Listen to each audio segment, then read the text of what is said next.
اور فی الحال ابھی میں آپ کے پاس آنا نہیں چاہتی۔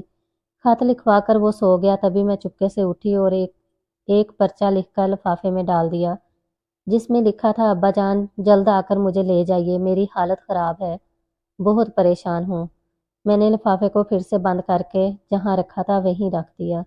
میرے شوہر نے لفافہ سپر ڈاک کر دیا تو میں نے شکرانے کے نفل پڑھے کہ خیریت گزری، جو اس کو خبر نہ ہوئی۔ اس کے 8 دن بعد ابا جان آ گئے۔ جب انہوں نے گھر میں قدم رکھا تو میں نے لاکھ کوشش کی صبر سے بات کروں، مگر صبر کہاں، اس وقت تو مجھے سب دکھ یاد آ گئے اور جی بھر کر روئی۔ ابا جان ایک دن بڑی مشکل سے رکے، کچھ کھایا نہ پیا اور قمر سے کہا کہ اس کی ماں سخت بیمار ہے، بیٹی کو لینے آیا ہوں۔ قمر ابو کے سامنے انکار نہ کر سکا اور بولا کہ اس کو جلد واپس پہنچا دینا، اور اکیلے میں مجھ سے کہا کہ خبردار والدین کو کچھ نہ بتانا، ورنہ جان سے مار دوں گا۔ ماں نے جب میرے حالات سنے تو خوب روئیں۔ ابا سمجھانے لگے تو ان کے پاؤں پڑ گئے، بولی یہ میرا کیا دھرا ہے، جب تک زندہ ہوں میں اس کو اس ظالم کے پاس نہ جانے دوں گی۔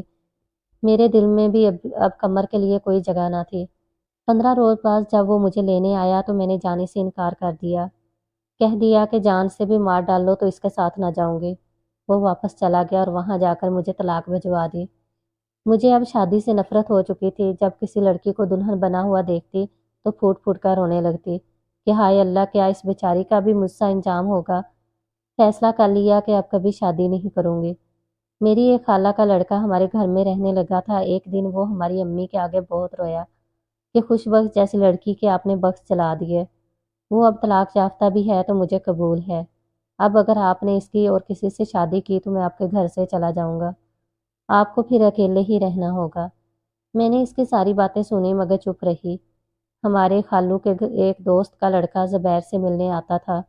اس کا نام ابراہیم تھا۔ ابراہیم کی وجہ سے کوئی اس سے پردہ نہیں کرتا تھا۔ ایک دن ابراہیم نے امی سے کہا کہ میں آپ کی بیٹی کو سہارا دینا چاہتا ہوں، بے شک اسے طلاق ہو گئی ہے مگر اس کو دوبارہ گھر بسانے کا حق ہے۔ امی یہ بات سن کر چپ ہوئیں کیونکہ جانتی تھی کہ ابراہیم کی منگنی ہو چکی ہے۔ انہی دنوں زبیر کی امی خالہ بانو ہمارے گھر آئیں اور انہوں نے امی کو رضامند کر لیا۔ خالہ بھی غریب تھیں، لہٰذا کسی نے زیور جوڑوں وغیرہ کا مطالبہ نہیں کیا۔ 4 دن میں میری شادی کی تیاری ہو گئی۔ جس دن میری شادی تھی ابراہیم آ گیا۔ امی سے شکایت کی کہ میں نے خوش بخت کا رشتہ مانگا تھا اور آپ نے میرے آنے کا انتظار بھی نہ کیا۔ میں آپ کو بتا کر گیا تھا کہ صرف 15 دن کے لیے دبئی جا رہا ہوں۔ مجھ میں کیا کمی تھی؟ دبئی میں کاروبار سبھی کچھ تھا، مگر اگر آپ مجھے اپنی بیٹی کا رشتہ دے دیتی تو آپ کی بیٹی کو میں بہت خوش رکھتا۔ اتفاق سے کمرے کی کھڑکی سے زبیر یہ سب باتیں سن رہا تھا۔ بس اتنی سی بات نے اس کے دل میں شکوک نے جنم لے لیا۔ میرا تو ابراہیم سے کوئی تعلق بھی نہ تھا۔ وہ جب ہمارے گھر زبیر سے ملنے آتا تو میں اس کے سامنے بھی نہ جاتی تھی۔ اس نے غالباً میری داستان سن رکھی ہوگی اور ہمدردی میں رشتہ مانگ لیا ہوگا، لیکن میری زندگی میں تو سیاہی بھر گئی۔ زبیر سے میری شادی تو ہو گئی مگر اس کا چہرہ اترا ہوا تھا۔ شادی کی رات انہوں نے مجھ سے پوچھا کیا ابراہیم سے بھی تمہاری بات چیت ہوئی تھی؟ میں نے جواب دیا نہیں، کبھی نہیں ہوئی۔ پھر وہ تمہاری میری شادی سے اتنا پریشان کیوں تھا؟ مجھے نہیں معلوم، یہ میرا مختصر سا جواب تھا۔ مجھے یہ بھی نہیں معلوم تھا کہ ابراہیم نے میرے بارے زبیر کو کوئی بات کہی ہوگی۔ بہرحال شادی کی رات ان کی طبیعت خراب ہو گئی، اتنی کہ ہسپتال لے جانا پڑا۔ پتہ چلا کہ انہوں نے خواب آور گولیاں کھا لی ہیں۔ خیر فوراً طبی مدد ملی اور وہ 3 دن بعد ٹھیک ہو گئے۔ وہ دن اور اس کے بعد کے سبھی دن جو ہمارے ایک ساتھ گزرے، ان کے دل میں شک نہ گیا۔ انہوں نے مجھ سے کلام پاک پر بھی قسم لی مگر تب بھی میرا اعتبار نہ کیا۔ پہلے کام چھوڑ کر گھر بیٹھ گئے۔ امی ابا نے ملازمت چھوڑنے پر پریشانی کا اظہار کیا تو مجھ سے بول چال چھوڑ دی۔ آخر مجھے میرے والدین کے گھر لا کر چھوڑ دیا۔ یوں مجتبی حال کی قسمت ایسی لکھی گئی تھی کہ مجھے پیدا ہونے کے بعد کوئی گھر راس نہ آیا۔ والد وفات پا گئے، پھر امی چل بسیں اور میں انہی کے گھر میں تنہا زندگی کے دن پورے کرتی رہی۔ اب بھی وہی چھت میری پناہ گاہ، میرا سائبان ہے۔ خدا مجھ ایسی قسمت کسی کو نہ دے۔